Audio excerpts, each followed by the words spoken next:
powerful than the people when organized. We must organize. Organization, he says. So after mass mobilization comes mass organization. Our work, Brother Malik, begins after the Million Youth March. You will see follow-up that you have never seen before. We will go from city to city and town to town because the purpose of the Million Youth March is to build a black power movement. We must put black power. We must put black power back on the agenda. We must put Pan-Africanism back on the agenda. We must put black nationalism back on the agenda. We must put black liberation theology back on the agenda, where there's a proper explanation and exegesis of Scripture, where we see black man and black woman, African man and African woman in the Old Testament, in the New Testament, from Genesis to Revelation, and in the Holy Quran from Al-Fatiha to Al-Nas. I don't want no Quran unless I can see the black man and the black woman in the Quran. Don't you give me no Quran. Don't you give me no Bible unless I can see myself, unless I can see the condition of my people, unless I can see a way out. Don't give me these books unless I can fight the cracker with the book. And the book is no good unless the black man and woman is in the book. Otherwise, you may as well put the Bible and the Quran in the garbage can and fight this goddamn cracker with the garbage can. All praise is due to Allah. All praise is due to Allah.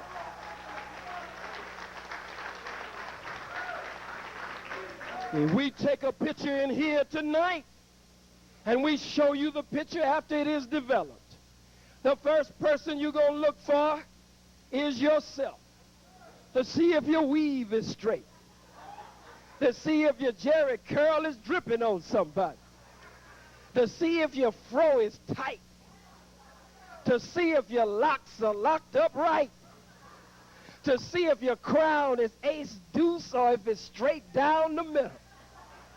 You want to see yourself. When you give me a Bible, I want to see myself in the book. When you give me the Quran, I want to see myself in the Quran. So we must put black power. We must put Pan-Africanism. We must put black nationalism. We must put black liberation theology back on the agenda.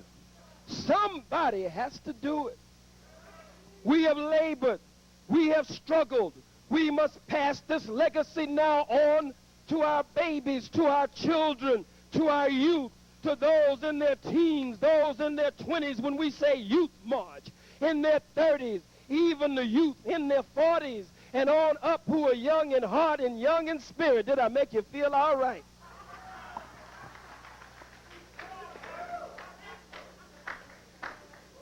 We want to build an African united front from this march. A black united front. An organization of triple O's. An organization of organizations.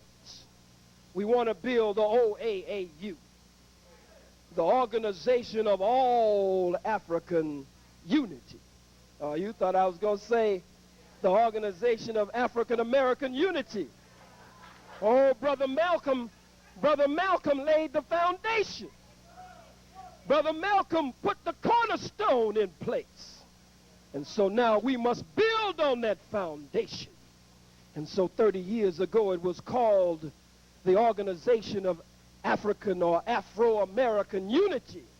Today it's called the Organization of All African Unity. 30 years ago we built SNCC. What is it? We built SNCC. What is it? You can talk back to me. It's all right. Everybody, you don't have to be scared. I know you see the cameras. You see the cameras. They're all black people. You think they're going to end up in the hands of the white folks at the job tomorrow or Monday when you go in. They say, you were down there at that Black Power rally. No, sir, no, sir. Larry, Bob, Bill, bring in the camera, Bill. Hattie Mae? Johnny Lee? Is that you on the camera there, Johnny Lee? Brothers and sisters, there are no white folks in here. We don't let Bob in. Bill, Larry, Merv, Doug.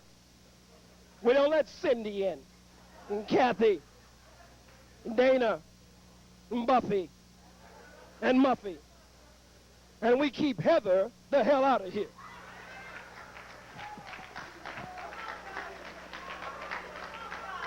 This is all family here. So this is in the old African tradition. This is in that old time religion, Southern tradition, call and response. So 30 years ago it was SNCC. What was it? And SNCC was the Student Nonviolent Coordinating Committee. But the youth who are coming up today for the Million Youth March, they say the foundation of SNCC was laid. The cornerstone was put into place 30 years ago. But today they want SWIC, not the Student Nonviolent Coordinating Committee, but the Student Violent Coordinating Committee. Oh, we got to be violent. We're violent with each other. How is it you can always find a brick to throw when it's your brother? How is it you can always find a bat when it's your brother? Or a stick when it's your brother? Or a gun when it's your brother? Or it's a knife when it's your brother or your sister? But when it comes to this low-down cracker, you ain't got no shots to fire. Your knife won't work when it comes to the white man. How is it you can go and bum rush your brother or your sister's home or your brother or your sister's meeting and go in and crash their meeting? But God damn it, you don't crash the crackers' meeting and run the crackers out of their meeting.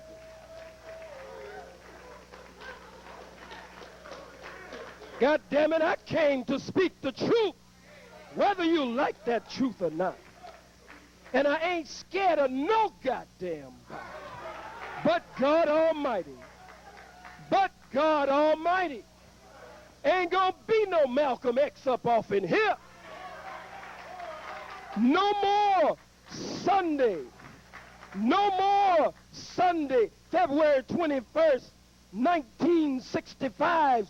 No more Audubon auditoriums where I'm concerned. So you say we didn't check tonight. No, we didn't check. Because everybody in here damn near got a gun.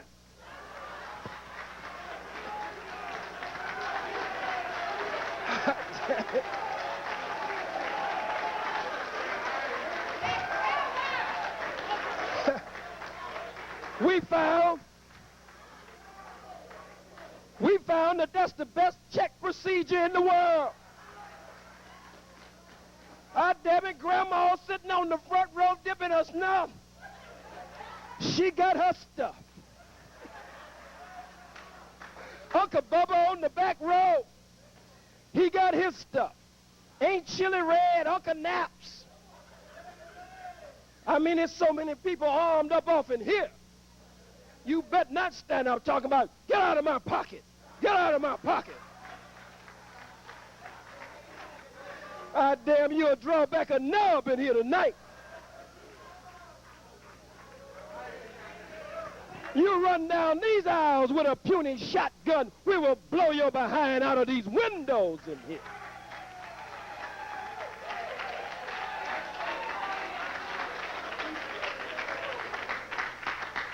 When everybody got a gun, it ain't no fun. You like to be the only one with the gun. There are grandmas in here who love us and love what we are doing, and you run down our grandma will blow your behind away. You say, well, you don't believe in God. You don't believe in Allah. That's why you talk so much gun talk. Oh, yes, I believe in Allah. I believe in God. And I believe he'll bless us to shoot straight when it's time to shoot.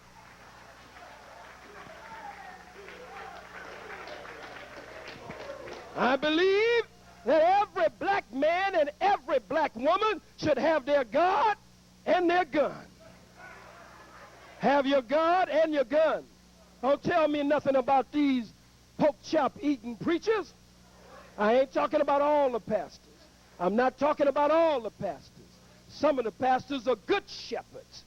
After the order of the good shepherd, Jesus, the black revolutionary Messiah. But these pork chop eating preachers, I'm talking about Reverend Hoop and Holler. I'm talking about Reverend Chitlin Juice and Reverend Hog Maw with the chitlin juice running down his jaw. Reverend Chicken Leg, Reverend Chicken Foot. Not the good pastors running around here with this madness, telling black youth to turn in your guns when the white man is blowing us away every day, sticking plungers up our backside, sticking plungers down our throat, stopping Rodney King and the others on traffic violations and beating the hell out of them within an inch of their lives. These preachers telling our youth, turn in your guns and get a Bible. Turn in your gun for a Holy Quran. Turn in your gun for some tickets to go see the 76ers. Is that what's the team here? 76ers. I got 45 on my mind so much and 357. They not the Philadelphia AK-47s, are they? They the 76ers. Turn in your gun and get tickets to the 76ers game. Turn in your guns and get Power Ranger tickets. I'm not here to tell you to turn in your guns. You already got guns. I'm here to tell you to stop using your guns on your family, on your brothers, on your sisters, on our people. I'm here to tell you that there's an enemy that goes far beyond this stuff that comes up, this little petty stuff that comes up between us. We've got to teach black power. We need a black power movement. We got to preach it, Reverend Ishakamusa Berashango. Not teach black power. As I just said, we got to preach it. Huh? We got to have black power revival. Huh? Black power old camp meetings. Huh? We got to become born again Africans.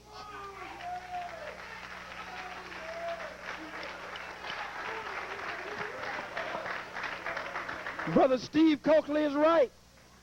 We're right on the threshold of my assassination attempt, May 29th, University of California at Riverside. But I've been saved. I've been born again. I've been resurrected, as Reverend Berashango said. I've been washed in the blood of the Lamb. Huh? I've been washed in the blood of Sister Merle. I've been washed in the blood of Fred Hampton and Mark Clark. I've been washed in the blood of Malcolm X. I've been washed in the blood of Martin and Medgar. I've been washed in the blood of John Africa.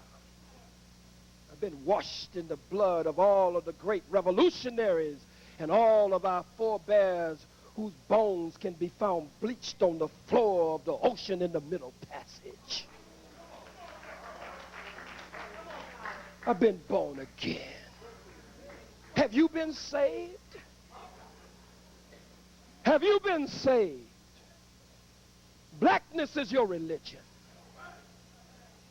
You say, but no, I'm whatever you are. You were black before you even born. You were black before you were male. You were black before you were female. You were black before you were Muslim. You were black before you were Christian. You were black before you were African. You were black no matter where you were born. You say, why use black so much? We got to say Africa. Yes, we must say Africa. Yes, we must stress Africa. But we got to stress black too. I've been all over Africa. Some continental Africans. I say continental because they live on the continent. We are Africans, but we are diaspora Africans. I've seen many continental Africans who've never been off the continent, but they're using bleaching cream. The bleaching cream industry is a big industry in Africa. Continental Africans, again, who are so blue, black, and beautiful until it looks like if they would spit ink. Beautiful. I've looked at them sometimes and said, oh, God, I wish I could be that black. Oh, I wish I could be that black. Some of them are so black until they're blacker than 150 million midnights. And they have splotches all over them from bleaching cream because they are trying, especially among the sisters in Africa, from country to country, from the Cape to Cairo, from one coast to the other, trying to bleach away their God-given blackness, trying to destroy their majestic and marvelous melanin. And so we got to teach black along with our Africa. We got to get back to black because being an African is not enough. You got to be a black African. You can't be a bleached out African. You can't walk around with a blonde wig on your silly black nappy head. You got to be a black African. You got to be a born-again African. You got to be a born-again African. So I got to ask you, have you been saved? Have you been baptized in blackness? Have you been baptized in the pool of Pan-Africanism? Have you been baptized in the pool of black nationalism? Have you been baptized? It's time for black to come back. Oh, I know for a while we got stuck out there, believing in a pie in the sky and the sweet by and by after we die. But now it's time for something sound on the ground while we're still around. We got stuck out there. We got stuck on voter registration. All you can boast about is how many you want to register to vote. Vote for what? Vote for who? I know it's whom. Vote for who? As Brother Malcolm said, your vote should be a weapon. Your vote should be a weapon, and you shouldn't cock the hammer of your voting gun unless you have a specific target. Otherwise, you lock and load, but keep your stuff tucked away. Don't vote in every election. Some of you running around voting in the last election. Hell, who ran? Satan, the devil, Lucifer, and Beelzebub. And either one you voted for, you're going to still end up catching hell. One of the planks of the Million Youth March, as the Million Youth Director just reminded me, is black political power. It's temporary. It is no permanent solution. The white man's politics can never get us free. It can only get us temporary, minimum, short-term goals and objectives realized. White man ain't gonna let you vote out of this. Out of your damn mind. Well, you know how you can get all proper. Fix your big, thick African lips all to the side. And stick your little finger up in the air and eating chitlins on a toothpick. If we could just get enough political positions everything would be all right. Can't you see we have more political positions now than ever before, and the masses of our people are catching more hell than ever before? And every law that's on the books, the white man has now reversed those laws and turned them around against us. Affirmative action, quotas, set-asides, voter registration. You say vote in a solid black vote in a solid black block. Vote in a solid black block. Now that's unconstitutional. They busting up the voting districts. Freedom and independence is the only solution. Separation, the most honorable Elijah Muhammad says, is the best and only solution. He didn't say nothing about buying into America. He didn't say that we could save America. You're a damn liar. We cannot save America. The most honorable Elijah Muhammad said America is number one on God's list to be destroyed. Number one on God's list to be destroyed. Oh, my brother, my brother and my sister. I wish I could get it over to you. I wish I could make you understand there is no future for us in America. Don't bring me no story about Joseph. You've worn that out. And I know the scripture. You try that cheap, small-time stuff on somebody else. Don't bring me Joseph. I was taught by the best that ever did it. So don't bring me no talk on Joseph. And he was taught by the best who ever did it before him. So though I'm just a student of a student of a student of a student, still don't bring me that small time. Well, Joseph was sold into slavery by his own brothers. That's true. That fits us. And Joseph became a ruler in the land of his captivity. That's a lie. That's a big damn lie. Joseph did not become the ruler in the land of his captivity. He became a ruler. Pharaoh appointed him and made him a subordinate to him. He gave him a high position, but his high position was under him. I don't want no Joseph position. Don't put me under no damn Clinton. Ain't no room there. Too many Monica Lewinskys and too many Jennifer Flowers under there. Don't put me nowhere.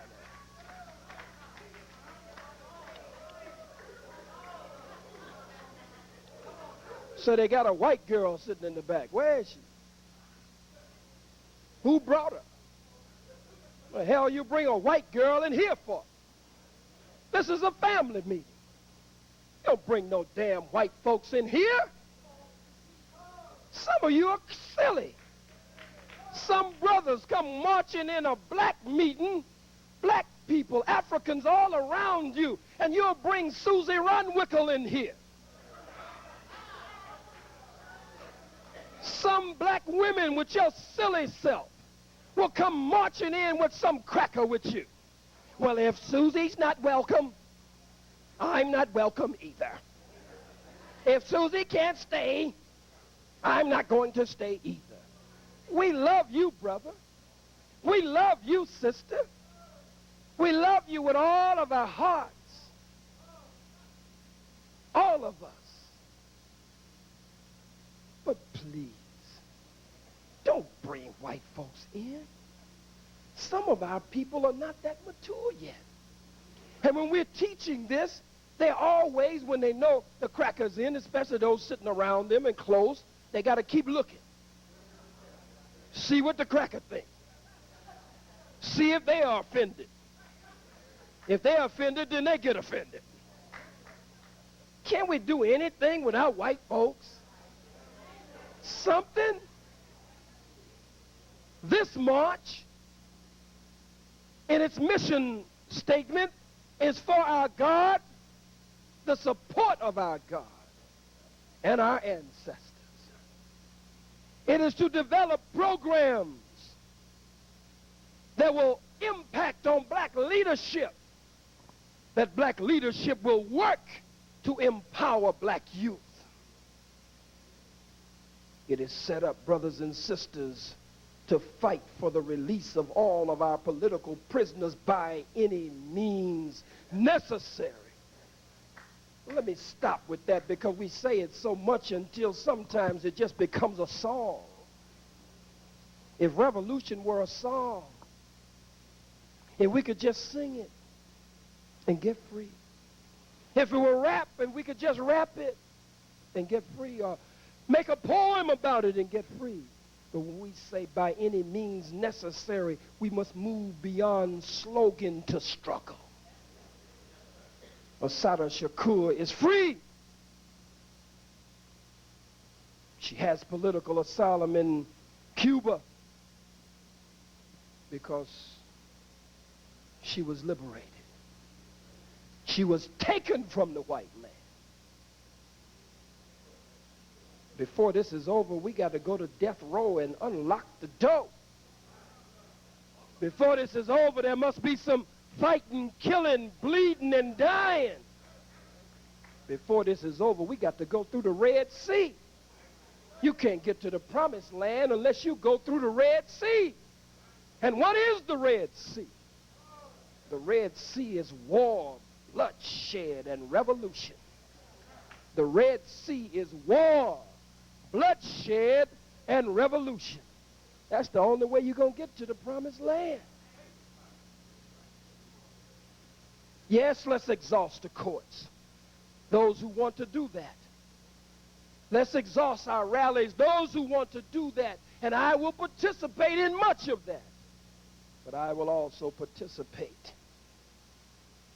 in trying to plant the seeds in the minds and hearts of our youth and in the minds and hearts of our people in general, that if our political prisoners are to be freed, then we must take them from the white man.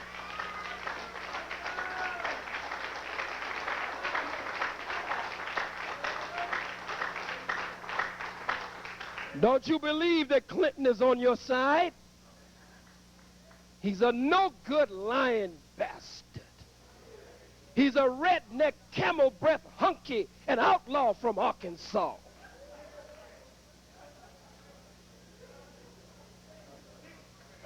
Yes, I smoked a joint, but I didn't inhale.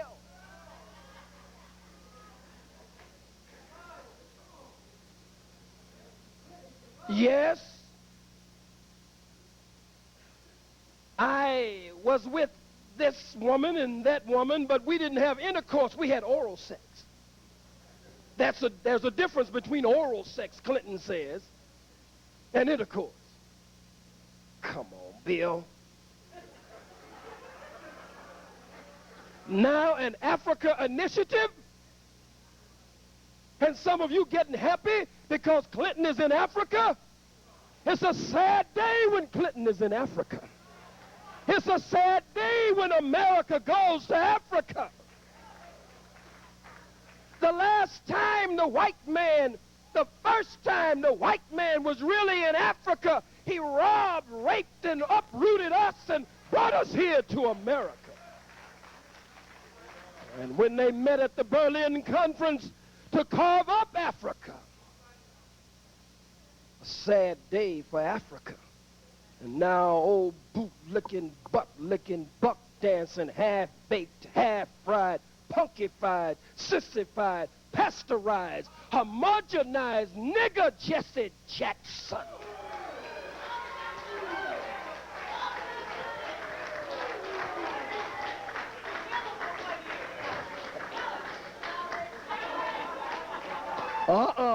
Keep hope alive. I am a somebody. Keep hope alive.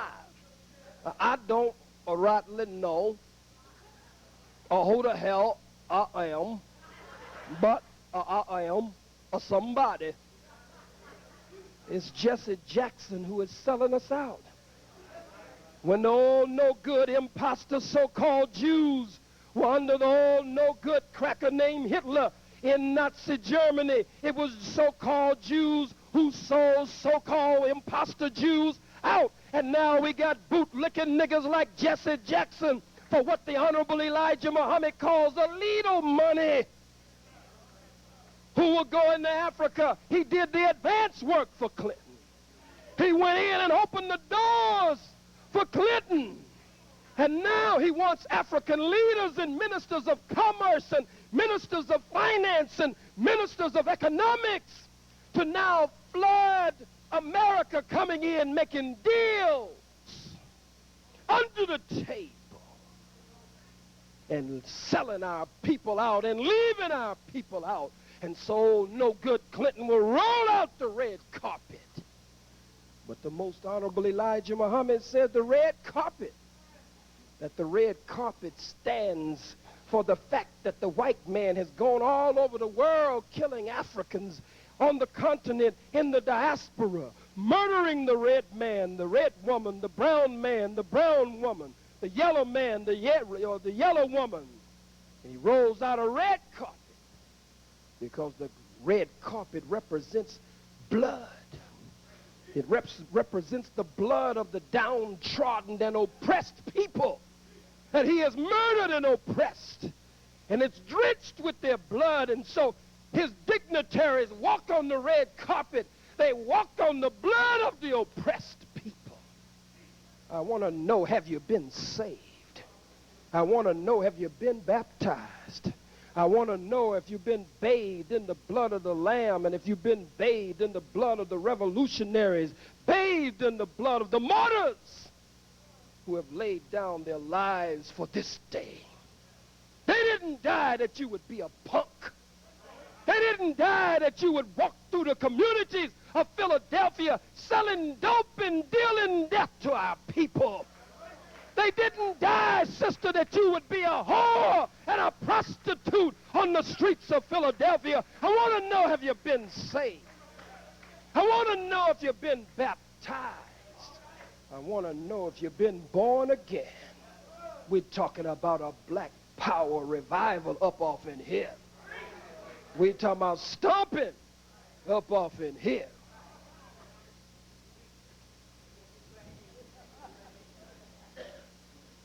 Mission statement: the youth will march for an end to gang conflict and gang violence.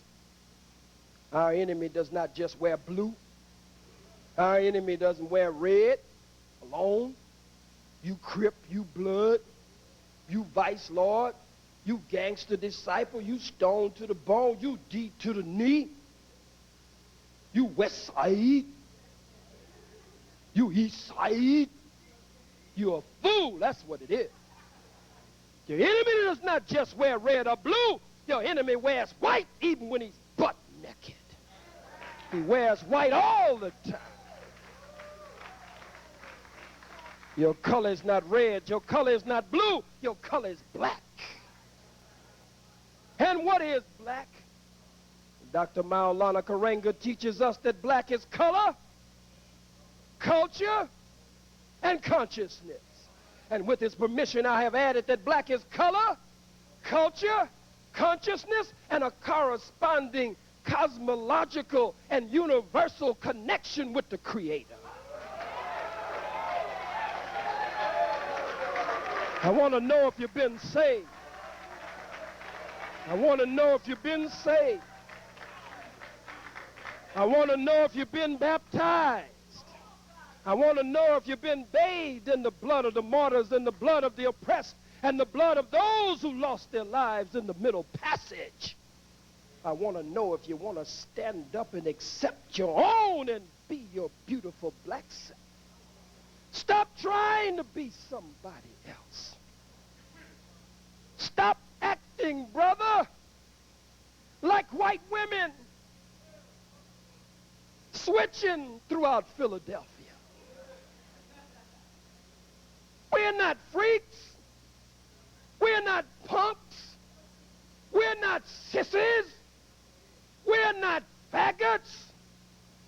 The big tall Watusi, down to the small twat, called pygmy, the Maasai. You don't see us walking through the jungle, switching with a broken wrist, talking about Habooty Gani, baby. Habooty Gani. Ain't no Habooty Gani in Africa. No. As Malcolm says, one thing I hate is a black man who act like a white man. Malcolm says, one thing I hate worse than a black man that act like a white man is a black man who act like a white woman. Damn. Woo! One thing I hate is a black woman that acts like a white woman. One thing I hate worse than a black woman that acts like a white woman is a black woman that acts like a white man.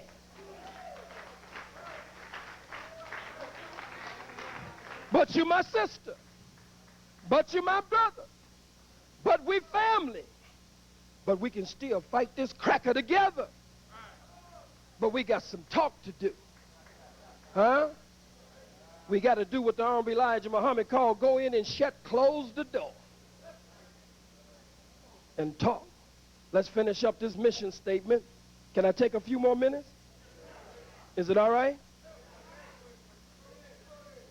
Black business and economic development.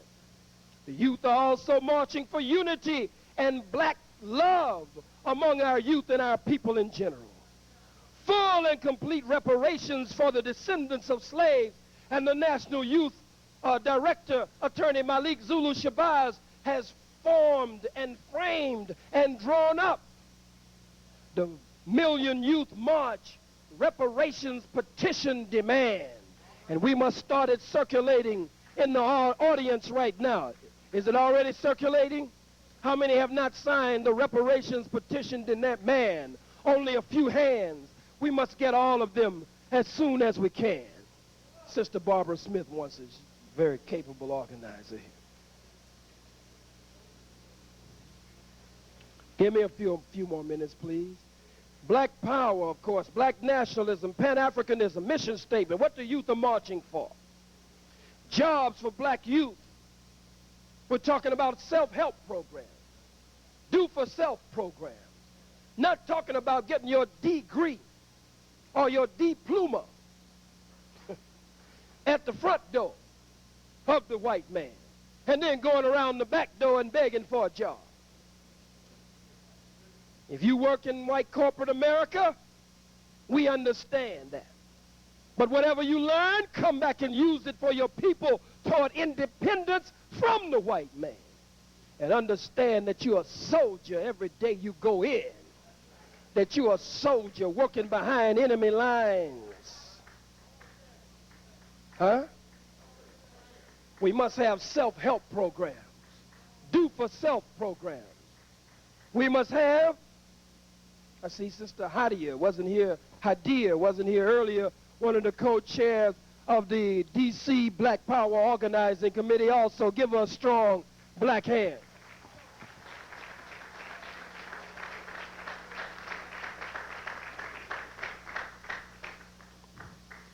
Adequate resources for the programs that can improve the conditions of black youth. Organizing skills and technology transfers. Financial aid to black students. Alternative sources. Because the cracker has now come up with his propositions to keep black youth from matriculating or enrolling in his institutions of lower learning. Yes, they are. I'm not going into all of that. Some of these points we will go deeper into on September 5th. But it is an institution of lower learning. When you study our great scholars, our great grandmaster teachers and venerable elders, Dr. John Henry Clark, Dr. Yusuf bin Yakanan, and others, you will find that they have lied, they have plagiarized the devil, the white man has. And every textbook that is on top of the desk, there's a black root under the desk that the white textbook comes from. And his libraries, that's what they are, his libraries are full of lies. We must come up with alternative programs for student aid. Black studies and African-centered learning. I visited Asset School today. Our school, all of our schools. Some of the babies are in here right now from Asset. Wonderful job over there. What's the brother's name at Asset? What is his first name? Aoa, Brother Aoa Tahudi Kamu. They're doing a wonderful job over there. We went by Marcus Garvey Shule today. When we say youth, we're talking about our babies. Again, we're talking about our teens, but when we say youth, we're also talking about the young adults.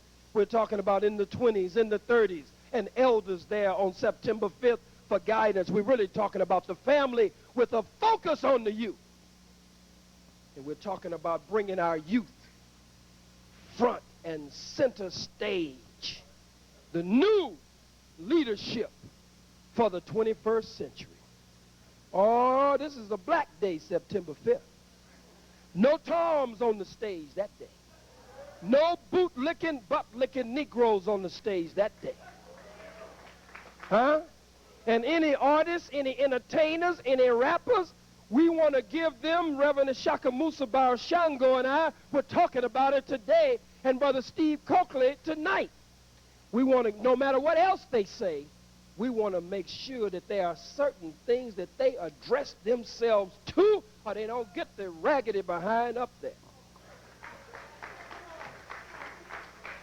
Behind is not raggedy if their politics is right, if their ideology is right. And it looks like the brothers and sisters who are coming on board with us, it looks like they don't fit in that category at all. It looks like they're strong. We met with Steve Harvey of Showtime at the Apollo. Steve Harvey's show. Wasn't a dry eye in the room after the meeting. We were all crying.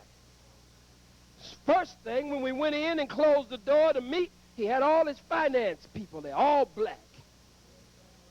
He said, Minister, you look around me on this set. He invited us out to the show. He's going to be one of the MCs that day at the Million Youth March, along with KRS-One, along with Doug E. Fresh, along with Greg Street, of radio personality of V103 in Atlanta, along with, who are some of the others, Kid Capri, along with the God Rakim Allah. Praise to the gods and the earths in the house. Steve Harvey, the first thing he said, you don't see no white folks around here except that one silly Italian boy. I add silly to it.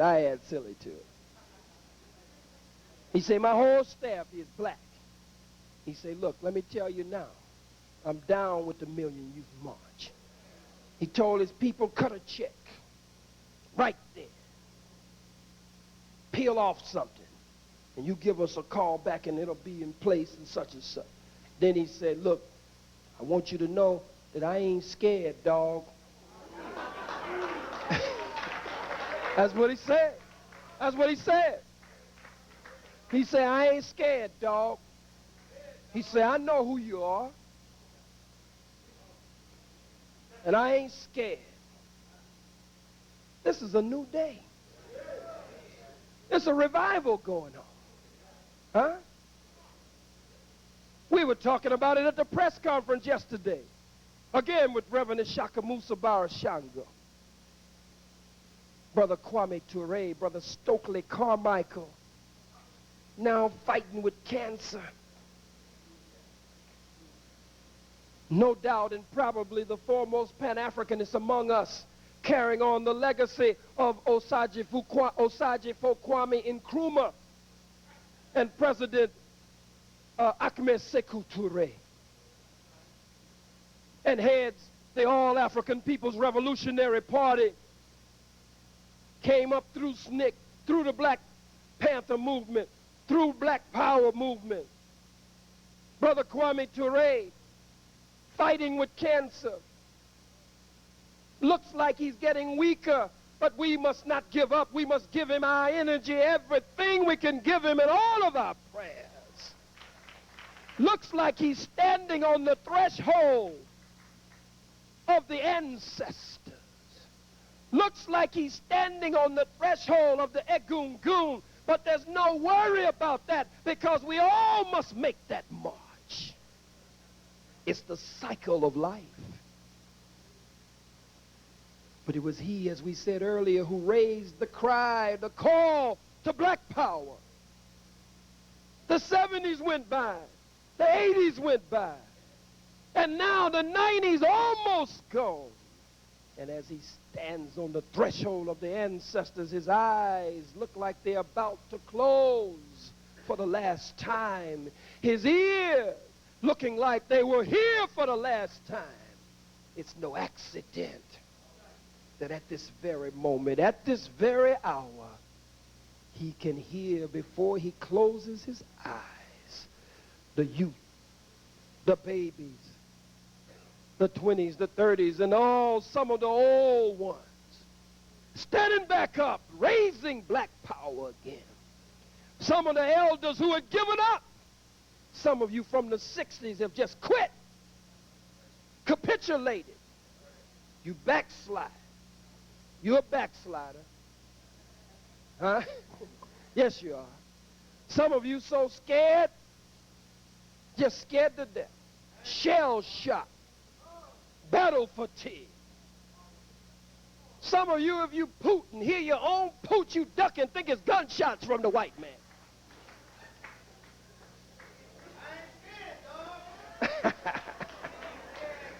Say he ain't scared, dog. Yeah, we're going to address that on September 5th, too. Huh? Because you can never be a man if you think like a dog. We got to come up from dog. But that's another subject for another time. Let's finish it up. Responsibility among entertainers, athletes, actors, recording artists, and musicians. Black business social responsibility, white corporate social responsibility. The establishment of black cultural holidays and celebrations. Health and nutrition. Repatriation and dual citizenship. Environmental justice. Establish black brain banks and think tanks worldwide. The establishment of black power conscious cadres and study groups to meet the needs of our people nationally and internationally. The establishment of black liberation, self-defense, and security units to patrol and control our communities. The holding of a plebiscite. Responsible black motherhood and fatherhood. To fight against conspiracies to permanently criminalize black youth. Negative media images. Supreme Court decisions and state propositions that destroy attempts to remedy past discrimination. Government-sponsored drug dealing. We got to deal with all of that. And again, as we prepare to close, the purpose of this mass mobilization, the purpose is to build a black power movement, to put black power back on the agenda, to establish a black power revival, and to make us born again Africans like never before. All over the world, the battle cries are going up. In one part of the world, the battle cry is a loot to continue. A loot to continue. The struggle continues. In another part of the world, the battle cry is Pambere. Pambere na Chimurenga. Pambere na Chimurenga. The struggle continues, and let's get it on. Let's get it on. The struggle continues. In another part of the world, the battle cry is Uhuru. Uhuru Sasa. Freedom. Not yesterday. We didn't do it yesterday.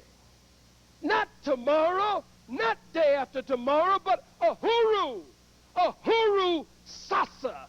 Freedom, freedom now. In another part of the world, the battle cry is Amanla wetu. Power belongs to us. In another part of the planet, the battle cry is Kadima Yaumila. Kadima Yaumila. I'm going on. No power, no force, no combination of powers nor forces can stop me. Kadima Yaumila. I'm going on straight ahead. In another part of the planet, the battle cry is freedom.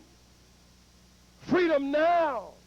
Kadima Yaumila. Uhuru Sasa. Aluta continue. All of these battle cries. But in another part of the planet Earth, the battle cry is forward. Forward ever. Backward never. Forward ever. Backward never. In another part of the planet, the battle cry is on the move. On the move. The battle cries are being raised all over the planet. And so we cannot continue to be Uncle Mose and Aunt Jemima, shuffling and scratching, grumbling at the feet of the white man, trying to come up with some new mixed up, fixed up, hodgepodge doctrine, philosophy, and ideology that will keep us with the white man. No, the battle cry must be black power. Black power. So brothers and sisters, I thank you for these few moments. And I close with the Kawaida Kiapo. Our unity in sisterhood and brotherhood is profound, principled, and forever. We choose the liberation of our people as our life's goal and struggle as the method to achieve it. Our struggle is constantly and continuously against the oppressor and against all in us, which is in contradiction to the choice we've made. Our choice is conscious, full, and free. We accept all risk, and we welcome all rewards it brings. We have nothing better, more revolutionary or rewarding to do with our lives than to struggle. Struggle to bring into being a new world. A world in which we, our children, and our families can breathe and create freely and stand and walk in a warmer sun. I thank you. Assalamu alaikum. Hotep. Praise be to Allah.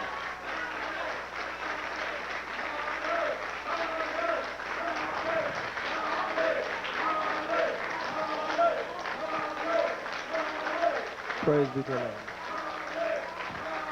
Praise be to Allah. Brothers and sisters, would you be seated just for a moment? We will all leave together.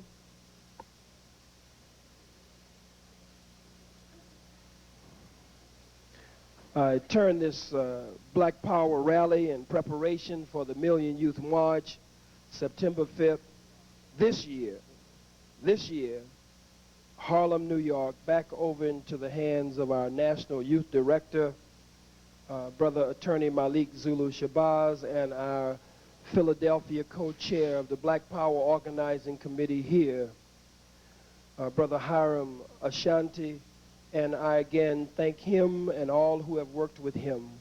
And again, I thank Sister and Queen Philae Chianisu, Queen Asia Coney, and Queen Barbara Smith, Queen Pam Africa, and the Sisters of the Million Youth March, and Sister Lydia, Queen Lydia Berashango, and others who have worked so hard, Reverend Ishakamusa Berashango, to make our stay here in the city a pleasant one as we struggle and work together in black love and black unity toward our resurrection and rise, toward our freedom and independence, toward the liberation and salvation of the black nation.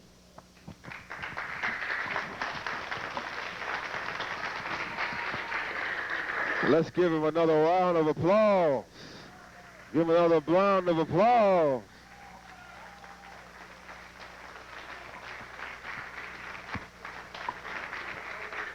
Let me ask a question quick before you leave. How many want to join the Million Youth March Philadelphia Black Power Organizing Committee? Put your black hands up if you want to join with us to help. Brother Hiram, when is the next meeting? Over the airways. Next meeting will be announced over WHAT. Those who are interested in organizing and becoming part of our local organizing committee, those who are interested in volunteering, this upcoming Monday, call the number 386-5749. We meet at 4531 Sampson Street, 4531 Sampson Street, 6 p.m. Monday, 6 p.m., 4531 Sampson Street at DECA Comprehensive Services. If you sign the petition, you can see Brother Hiram personally. If you sign the reparations petition, that also means that you are on our data bank, and we will call you in this city about any activities locally and nationally if you sign the reparations petition. And please see Brother Hiram so you can get other blank copies of the reparations petition as we are circulating in the reparations demand, as we're circulating this all around the country. At the end of the Million Youth March, we're going to take this demand to the United Nations. Please support black vendors tonight. Support all the vendors.